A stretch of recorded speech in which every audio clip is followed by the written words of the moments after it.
Alright, okay. In this video, I will be discussing some of the conflicts you can find in a relationship, some of the conflicts in marriage, those things that result to problem in relationship or in marriage. Remember, I usually say whenever I use the word relationship, the phrase relationship, I mean both marriage and some persons that are just beginning to engage themselves newly. So, the causes for conflict in marriage or in relationship. This is what I'm going to discuss today. And then, as usual, please don't forget to subscribe to my YouTube channel. Most importantly, subscribe and share. Remember, we used to say or we used to tell each other that marriage are strewn with conflict. In fact, we cannot avoid conflict in marriage. It's inevitable. So it's bound to occur. So long as these two individuals come together to say I do. You know, these are two individuals coming from different background, from different perspective. So there is no how one or two misunderstanding will not occur. But however, when it does, we will still discuss how to resolve conflict in relationship. But that will not take us much time. Please stay tuned and then don't forget to subscribe. It's a plea. Please subscribe to my YouTube channel and then comment. So avoiding conflict in marriage is far-fetched goal. So you cannot avoid it. So to believe that happy marriage operates on an autopilot minus any marital conflict or disagreement somehow is laughable. So you cannot avoid conflict in a relationship. So long as these two individuals come together to say I do, you cannot avoid it. And some of the conflict you can get in marriage, of course, even in relationship, and one of them is unmet expectations or unreasonable expectations. Sometimes I usually say it when you try to bring up something that is quite unimaginable. Maybe your partner must do this, your partner must do that. No. If you want to set a goal in your marriage or your relationship, let it be within the limit.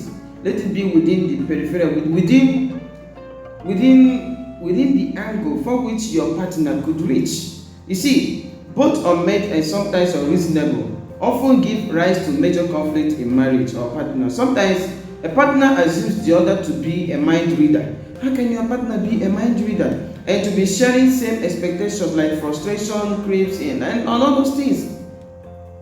You see, when you have a problem in your relationship or in your marriage, discuss this out with your partner. When you discuss this thing out, you're already resolving the problem and not allowing the problem to escalate, because when it does escalate, it's very difficult. It's very difficult to amend or to fix. So, find a common ground. When you think there is an issue, or so maybe you think your partner should have understood, and speak out. Talk to your partner, and your partner will understand better. Conflicting standing points or conflicting standpoint on the subject of children for couples that have started giving birth to children and something of that.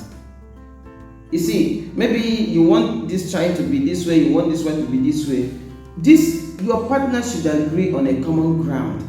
This is what we want for our children. Discuss it out. It mustn't be, okay, now I'm a father and then I will say, oh, this guy, his name is going to be this. And the mother will say, oh, his name is going to be that. Sit down, discuss together, find a common ground.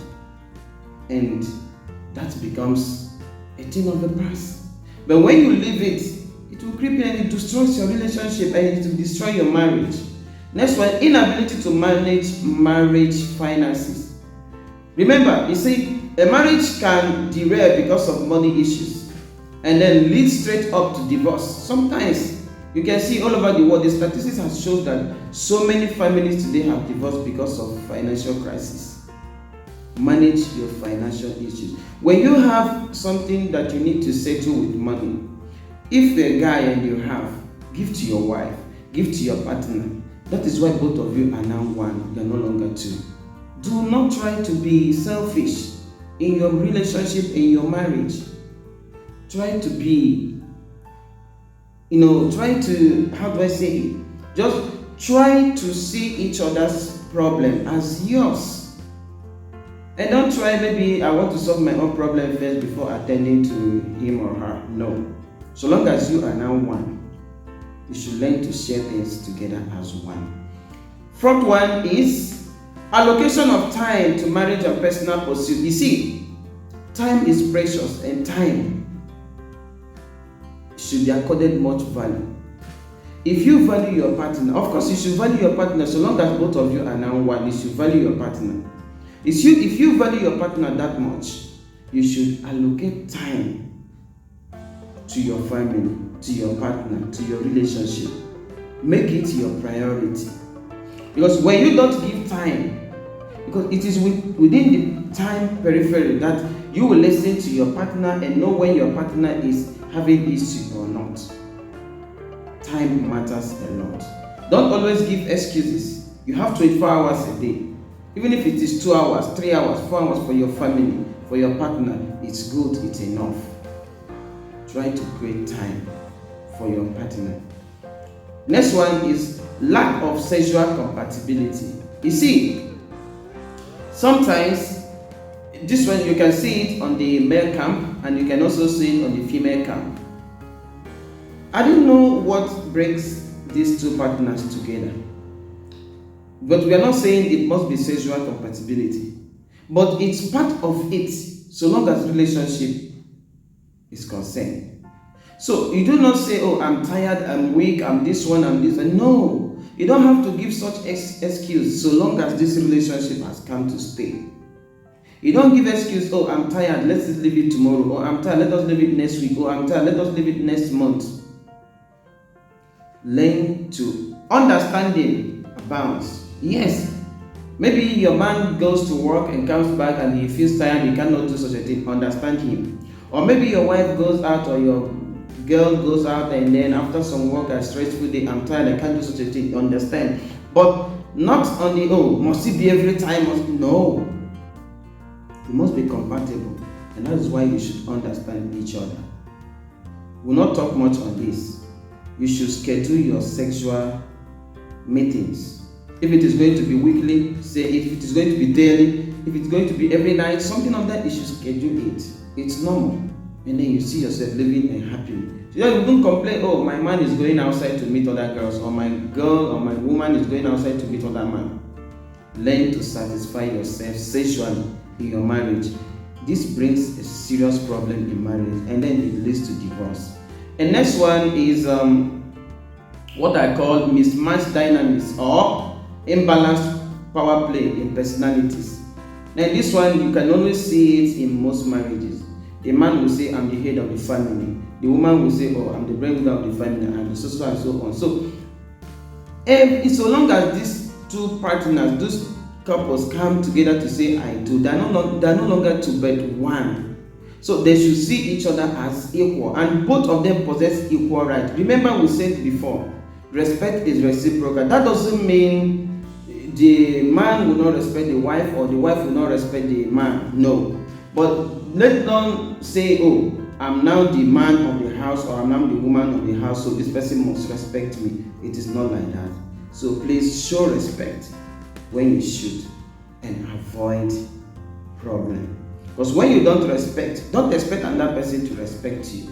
You must first and foremost respect your own self by keeping to the dictate and rule of the family.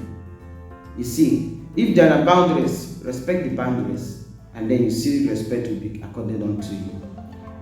Some other marital conflict that you can see or in relationship you can see is issue of selfishness. We have said it. You don't have to be selfish in your marriage. You don't have to be selfish in your relationship. Always be selfless. Be selfless. And then you see your marriage moving higher and moving higher. And then you'll be happy in your relationship. So if you want to have a happier and healthy relationship, if you feel disconnected, frustrated about the state of your marriage, but want to avoid separation, or divorce, you should stick to those things that make your relationship work. Remember the first time you started the relationship, things were working out very well, you were very happy, you were so loving and so keep to it. Don't say, oh, the man just changed, or don't say the girl just changed, that's why I have to change with him or her. No. Keep on doing what is right, and what is right will pay out tomorrow.